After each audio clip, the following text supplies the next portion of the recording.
Budget Division ni pula ni shalo fashalo taisha hanhai Business Advisory Committee haikaba BSC ni kokchap jakha Speaker ni rumo kokchap laimungni bisingti katal budget rokno ruksawi kokchap jakha budget MBB University Amendment Bill khobnani Science Technology Alliance University Bill khobnani Atal Bihari Vajpayee Skill University khoboi International University Rockne Bill khobna bagai kokchap jakha Business Advisory Committee ni bakhaktai fashalo Oshalok kokchap laimung tongo Mantri Ratanlal Nath Mantri Onimes Deborma Katal Speaker ni bar zaman nai MLA Rampoto Jamatia Kebagnai bodol ni adong LOP Jitendra Chaudhary MLA Birojit Sinha Eitongo juda juda adong ro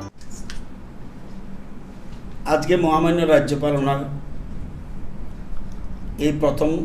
এই বছরের অধিবেশনের প্রথম দিনে উনি রাজ্যবাসীর উদ্দেশ্যে উনি ভাষণ প্রদান করেছেন এবং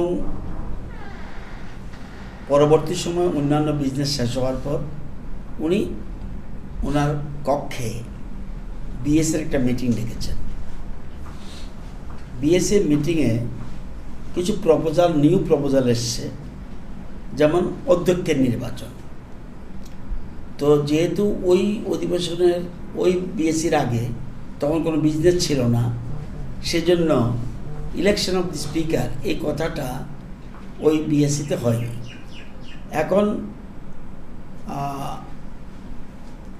এখন প্রস্তাব এসেছে যে স্পিকার নির্বাচন করে ফেলবে। অ্যাকর্ডিংলি যেহেতু নির্বাচন হবে, সেজন্য যদিও ওই দিন আমরা বলেছিলাম যে স্পিকার যদি নতুন কোনো প্রস্তাব আসে সেটা অ্যাডজাস্ট করে নিতে, তবুও যেহেতু সব মেম্বাররা হাউজে আছে সেজন্য ওনার কক্ষে উনি মিটিং ডেকেছেন। সেখানে বলছেন যে announcement regarding election of speaker উনি 16 তারিখ একটা ঘোষণা দেবেন যে অধ্যক্ষ নির্বাচনের জন্য। এবং আমি যতটুকু জানি 16 তারিখ নির্বাচনের কথা ঘোষণা দেওয়ার পর 17 তারিখ মনোনয়নপত্র দাখিল থাকবে, স্ক্রুটিনির জন্য টাইম ঠিক থাকবে এবং উইথড্রলের জন্য টাইম ঠিক থাকবে। 1 ঘন্টা 2 ঘন্টা গ্যাপ দিয়ে করবে। যদি দেখা যায়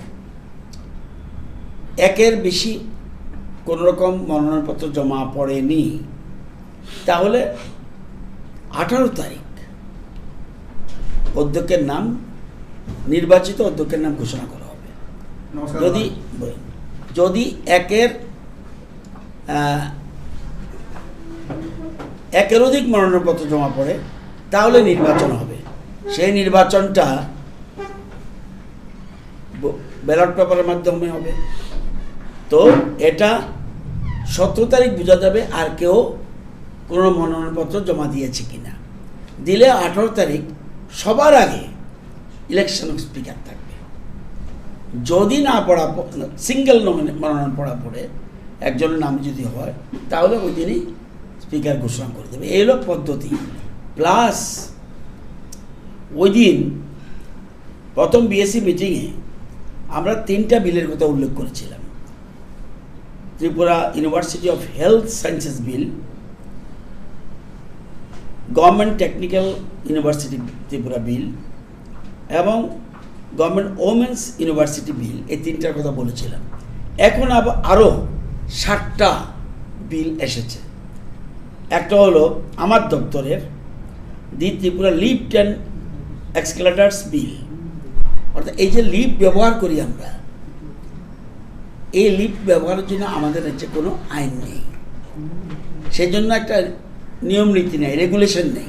আমরা একটা রেগুলেশন করতে চাচ্ছি। কারণ দেখা যায় অনেক সময় এই লিফটের মধ্যে অনেক আটকে থাকে। এই অনেকগুলি বিষয় আছে, সেজন্য রাজ্য সরকার ঠিক করেছে যে আমরা এরকম লিফট অ্যান্ড এক্সকেলেটর বিল আমরা আনতে যাচ্ছি। আরেকটা বিল আছে the Tripura guaranteed services to citizens, এটা একটা বিল আসবে রেভিনিউ ডিপার্টমেন্টের। আরও বিল আসছে the Tripura ease of doing business 2026, এটাও থাকবে। দি এমবিবি ইউনিভার্সিটি অ্যামেন্ডমেন্ট, আগে আইন আছে, এটাকে অ্যামেন্ডমেন্টের জন্য প্রস্তাব আসবে। আরেকটা আছে দি science technology and allied skill university, এটা একটা বিল আসবে।